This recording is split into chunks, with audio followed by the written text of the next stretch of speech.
Le Seigneur exploite la haine de l'adversaire à ses propres fins. L'âpreté même de ses efforts, il l'utilise pour enterrer nos racines encore davantage et nous rendre d'autant plus inaccessibles à la puissance de Satan. Dans nos épreuves, nos efforts, nos souffrances, tous les efforts de Satan se retournent contre lui. Et Dieu y veille âprement. Des racines par-dessous, du fruit par-dessus. C'est là, nous en sommes certains, ce que Dieu est en train de faire. Nous traversons épreuve sur épreuve, c'est l'ennemi qui en est la cause. Et le Seigneur ne nous en protège pas. Mais dans l'épreuve, nous apprenons à mieux reconnaître la vraie puissance de notre Dieu. Et grâce à un enracinement plus profond, nous acquérons une fermeté que nous n'avions pas connue jusqu'alors. Dieu est à la recherche d'un peuple qui ne puisse pas être ébranlé, contre lequel l'enfer, malgré toutes ces démonstrations d'arrogance et d'orgueil, doit s'avouer impuissant. Le reste poussera encore des racines par-dessous. Oui, c'est de cela que Dieu a besoin. Rappelons, puisque Dieu nous compare ici à des plantes, de quelle nature est la sève dont nous vivons? Devenue une même plante avec lui, par une mort qui ressemble à la sienne. Telle est la déclaration de l'apôtre, car si nous sommes devenus une même plante avec lui par une mort qui ressemble à la sienne, nous le serons aussi par une résurrection semblable. Ah, si souvent l'ennemi est l'occasion de notre identification plus complète avec Christ dans sa mort. Ses assauts, ses provocations, ses accusations, tout. Ce n'est pas Dieu qui est la source du mal, mais il le permet. Comment donc le Seigneur a-t-il pu permettre cela dans ma vie? Voilà, telle est notre réflexion première, notre cri d'alarme. Comment Dieu a-t-il permis cela? Il aurait pu l'empêcher. Pourquoi l'a-t-il fait? Et frères et sœurs en Christ, chers amis, c'est grâce à cette chose-là que nous sommes devenus une même plante avec le Seigneur Jésus dans sa mort. C'est grâce à elle que nous avons vu plus que jamais auparavant s'épuiser les dernières ressources de notre vie personnelle. Oui, et parce qu'elle en a été ainsi, nous avons aussi connu le Seigneur comme nous ne l'avions jamais connu jusque-là. Et nous occupons maintenant une position telle qu'il ne sera pas si facile à l'ennemi de nous ébranler la prochaine fois. Ah, c'est dans ces chemins douloureux, dans ces expériences de mort, que Dieu manifeste sa souveraineté. Devenu une même plante avec lui par une mort qui ressemble à la sienne, vous souvenez-vous du jour où vous avez été planté de cette façon? Est-ce vrai que vous avez été planté en Christ crucifié? Ou bien êtes-vous simplement l'annexe de quelque chose? Une simple adhérence quelque part? Êtes-vous planté? Quand viendra le jour où vous vous sentirez planté plus profondément encore dans cette mort, souvenez-vous que ce sont là les racines qui s'enfoncent par-dessous et qu'il en résultera certainement pour vous de l'endurance, de la stabilité, une nouvelle capacité de résistance. Oh, mais surtout, il y aura plus de fruits et vous connaîtrez une fécondité bien supérieure à ce que vous avez expérimenté jusque-là. Nous ne sommes pas entre les mains du diable, nous sommes entre les mains du Seigneur. Et parce que nous sommes entre les mains du Seigneur, nous sommes entre les mains d'un potier qui sait ce qu'il a en vue. Nous disions que pour commencer, c'est le vase qui est dans le potier, et que pour finir, c'est le potier qui est dans le vase. Voici ce que nous voulons dire. Avant même de se mettre à l'œuvre, le potier voit son vase très clairement en pensée, il le porte dans son cœur. Son modèle n'est pas quelque chose d'objectif, il l'a en lui, et il le voit déjà terminé. C'est sur cette base qu'il se met au travail, et quand il a fini, il est dans le vase qu'il a créé. Ce qui était en lui s'est extériorisé dans le vase. Ne disons-nous pas du travail de celui-ci ou de celui-là, « Oh, je n'ai pas de peine à voir qu'il l'a fait. » Cela lui ressemble. C'est tout à fait lui. De même, il est lui dans l'œuvre de ses mains. Il est dans le vase qu'il façonne. Et c'est justement cette œuvre-là qu'il est en train d'accomplir au sein de son peuple. Quelquefois, il faut que cette argile soit brisée, malaxée à nouveau, ramenée à une masse informe. Elle ne fait pas apparaître tout ce qu'il avait voulu qu'elle manifestât. Elle présente des défauts, des fissures.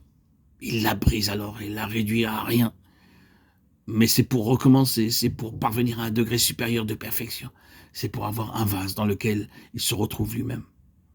Frères et sœurs en Christ, bien-aimés, chers amis, qu'il nous accorde la grâce nécessaire pour endurer toutes les formes de discipline, quelle que soit la métamorphose applicable, qu'il s'agisse du vent, de la chaleur ardente ou de la pression de sa main. Les unes comme les autres sont destinées à faire de nous des hommes qui ne puissent pas être ébranlés, devant lesquels l'enfer soit impuissant, des preuves vivantes du triomphe de sa puissance sur toute la puissance de l'ennemi. Amen. Alléluia.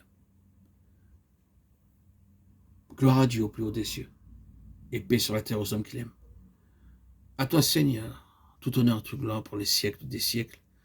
toi qui m'as façonné, modelé, comme tu l'as désiré pendant toutes ces années, depuis le 26 septembre 2019, où ma vie a été transformée. Toutes ces années, par ton esprit, tu m'as modelé, formé, formaté. Je reviens 6 ans en arrière, je ne suis pas du tout celui qui était le Arnaud d'autrefois, le Arnaud historique. Selon les termes de l'évangile, le vieil homme, il est bel et bien mort. Quel miracle, quelle merveille, Seigneur, comment tu façonnes et transformes l'homme à ta guise. Tu fais de moi un Christ, un Jésus, un duplicata, un modèle de ce que tu es toi. Oui, Seigneur, je le vois par les fruits de l'esprit qui sont et qui emplissent ma vie. Je vois par mes attitudes et mon caractère transformé. Tu m'as véritablement transformé, Seigneur Jésus. Comment est-ce possible de vivre un tel miracle? Le Jésus historique en qui j'ai cru pendant de très nombreuses années, le Jésus physique, le Jésus de mon histoire, de l'histoire de l'Évangile, et aujourd'hui, ce Jésus en moi, intégré, ce Jésus vivant, par ton esprit, Seigneur Jésus, tu m'as ranimé à une vie nouvelle, à une régénération, à une dynamique qui m'était alors jusque-là inconnue. Moi qui ai subi plus de 34 ans depuis ma préadolescence, les effets dévastateurs de ce qu'est la bipolarité, avec des états enthousiastes et statiques, enflammés et paradoxalement, dans le même temps, apathiques, tristes, dépressifs. Comment expliquer que cela a disparu et s'est dissous?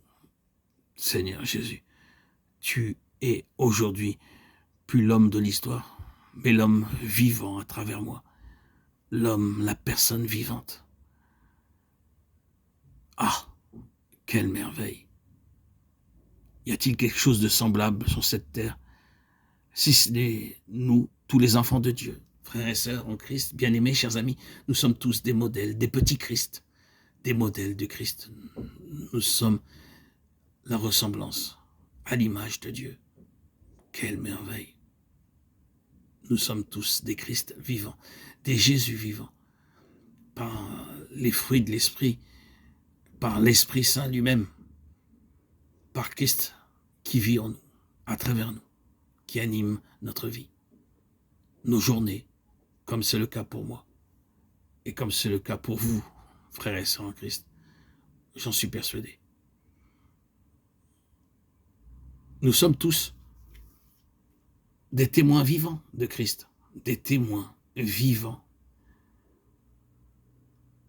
par notre attitude, par notre silence, par notre comportement. Nous rayonnons de Christ. Nous témoignons que Christ est vivant. Comme il l'est pour moi, comme pour tous ceux qui ont reçu l'Esprit. Nous vivons cela dans une plénitude qui n'a pas de terme verbal, qui ne peut être expliqué verbalement, qui se vit. Gloire à Dieu. Je te rends grâce, Seigneur Jésus, Dieu vivant, d'être venu dans ma vie. Toi, le Dieu d'Israël, le Créateur du ciel et de la terre, qui t'est incarné, qui a pris chair en Jésus, ton Fils bien-aimé, qui a fait de ma vie un de tes plus fervents et fidèles disciples. Je l'espère jusqu'à mon dernier souffle. Amen. Alléluia.